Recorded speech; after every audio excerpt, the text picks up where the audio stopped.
Thank you very much for being with us. So first of all, how difficult it was to put together this movie? It was a long road. We started thinking about it around the turn of the millennium, the year 2000. We started working on it about 4 years ago. The idea was to, well, Michael and I wanted to do it, and Oliver first thought about doing it, but then decided he didn't want to do it. We developed a script with Fox without a director attached, with Stephen Schiff as a writer, and then when his script was handed in, it was about a month after Bear Stearns collapsed and a couple of months before Lehman Brothers, so the script was out of date as it was delivered, so we then had to bring in another writer, Alan Loeb, who did a wonderful job post-crash. And then once Alan's script was delivered, 2008, Oliver came back in, and then he worked with Alan, so it was a 5-year process. So let's talk about money, which was the budget of the movie, and it was difficult to get the financing during that financial crisis? No, Fox was very supportive. They put up around $70 million to make the film. In this day and age, studio movies are so expensive that $70 million is actually pretty moderate. But the first film, 22 years ago, cost $16 million. So it's interesting how times have changed. And how was the change? Producing that movie in '87, now this one, 2008? They were both great experiences, being in New York, being a New Yorker, working with Oliver. You know, his father was a broker, my father was a broker, and they were friends, so we grew up in this city and in this world, and being able to make a movie about it was, you know, great joy. And how are you able to put together in a movie all these sentiment towards Wall Street? Because there's a lot of issues that regular public maybe don't understand, but there's a general sentiment of greed always related to Wall Street. How do you express that in a movie? Well, it's an ambiguous issue because I think, you know, Gecko is the icon of greed, but he's also a hero to many people, so it was an ironic twist.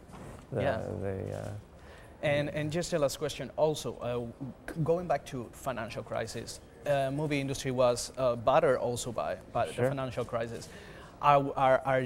Is Hollywood recovering already, or it's people are going to the movies? It's interesting. The general population is finding movies an economic, you know, way of escape.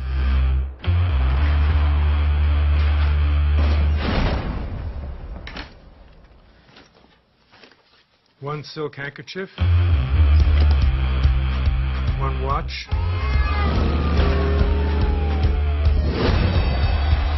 one ring, one gold money clip with no money in it, and one mobile phone.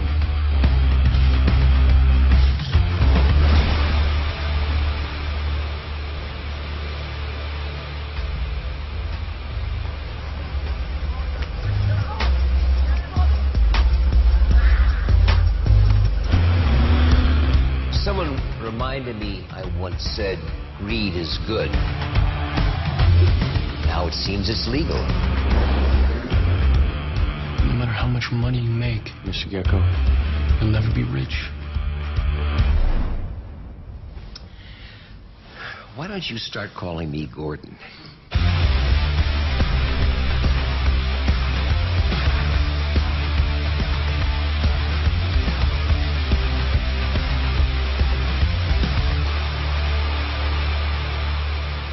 Y continuamos aquí en Visión Global, Global Vision. Ya hemos visto el thriller de Wall Street 2, Money Never Sleeps, y ahora continuamos hablando con otro de sus productores.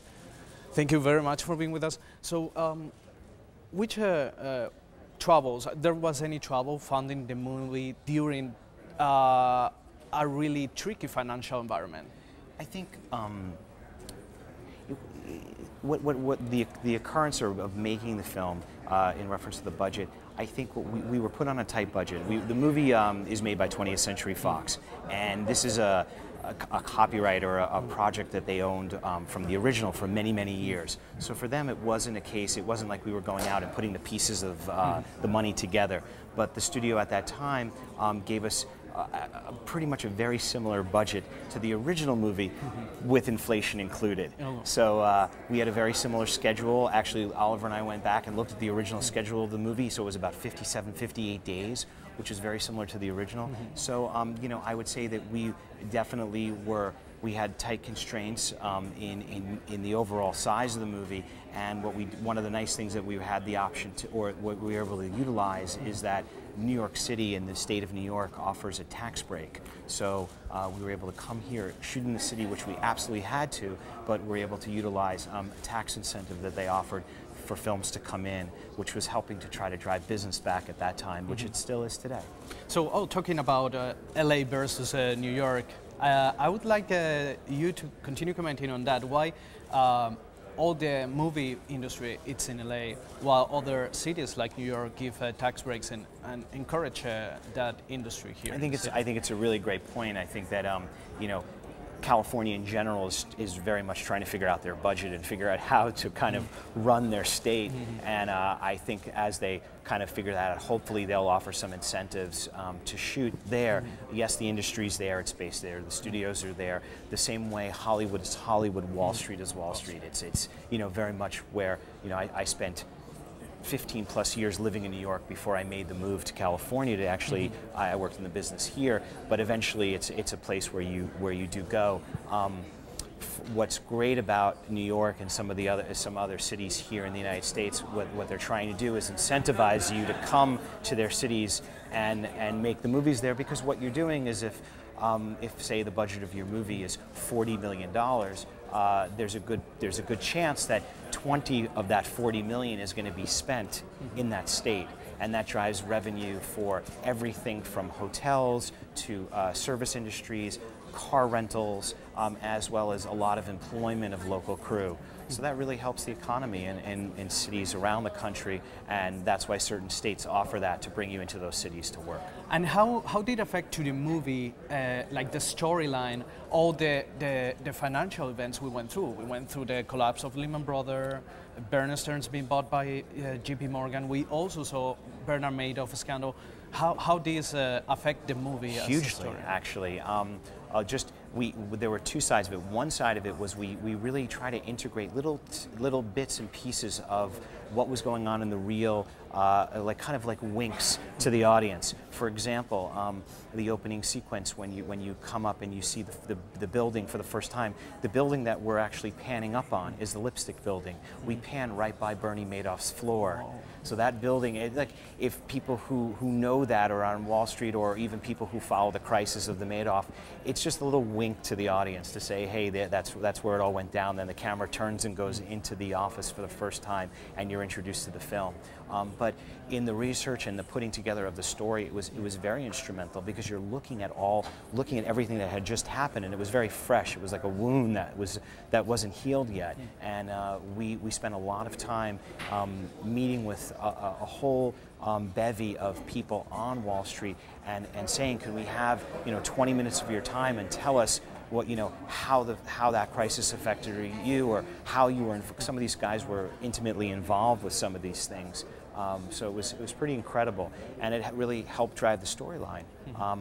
But at the end of the day, what we were trying to do is create a parallel reality. It's a dramatic film. It's a dramatic feature to tell a story that has an arc, and it's not a documentary. So we used this background, and we built just a story that we wanted to tell based upon it.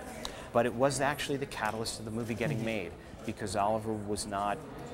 I'd been working with Oliver before, and this script had come in years before, but it wasn't there, and it was only the advent of the financial crisis that drove Oliver to say, yeah, it's something I really want to do. It's really relevant, it's timely, and this is a story that should